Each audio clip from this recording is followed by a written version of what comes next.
Gwatinda mehariria kiondorita muciĩ kwa uria wari mutongoria wa kiama gia Sabasaba Sir Kenneth Matiba mwena wa Limuru. Matiba they were classmates. Nyumba na arata o ũndũ ũmwe na atongoria matiganĩte makinyitanĩra gucakaya Matiba. Makiria wa seneta 10 kuma ciama itiganĩte matongoretio ni speaker wa Senate Ken Lusaka nimekinyirie muciĩ kwa Matiba kũũmĩrĩria nyumba yake.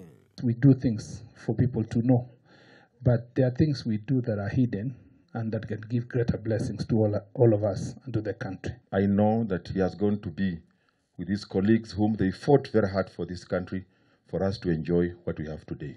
Mwena-inĩ wake seneta wa Murang'a Irungu Kang'ata niaugire arita njĩra ĩmwe ya kũririkana Matiba ni magwĩtania University ya Murang'a na Matiba. Matiba came to Murang'a University, then it was a college. He is the person behind the establishment of that college, which has now been turned into a university. So therefore, we people of Murang'a, in remembrance of a huge harambe he conducted that time, it should be renamed to Kenneth Stanley Jindo Matiba. Nake mutumia wa Matiba Susan Matiba niaugire hari bata muingi wothe wa Kenya kunyitanira na kugacirithia thayu na urumwe. We need unity in this country.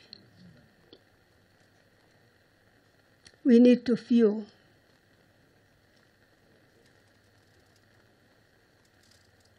that Orengo is a Kenyan. Makonnen is a Kenyan. Not just a person of where he comes from. Hĩndĩ ya igongona rĩrĩ atongoria nĩ magathĩrĩirie Matiba makiuga ari mũtongoria ũtararĩ na mũthutukanio kana ũkabira ũtongoria-inĩ wake. Ndũmĩrĩri ya kũgacĩrithia thayũ na kũrũgama na mahoya na nyũmba ĩno ya Matiba nĩ atongoria matiganĩte matĩtĩrithia makiuga mahoya kũnyitanĩra na ũrũmwe nĩguo ũndũ ũrĩa wa bata kwa ihinda rĩrĩ iritũ. Ngĩribotera Kameme TV, rĩtwa rĩakwa nĩ Maina wa Mwangi.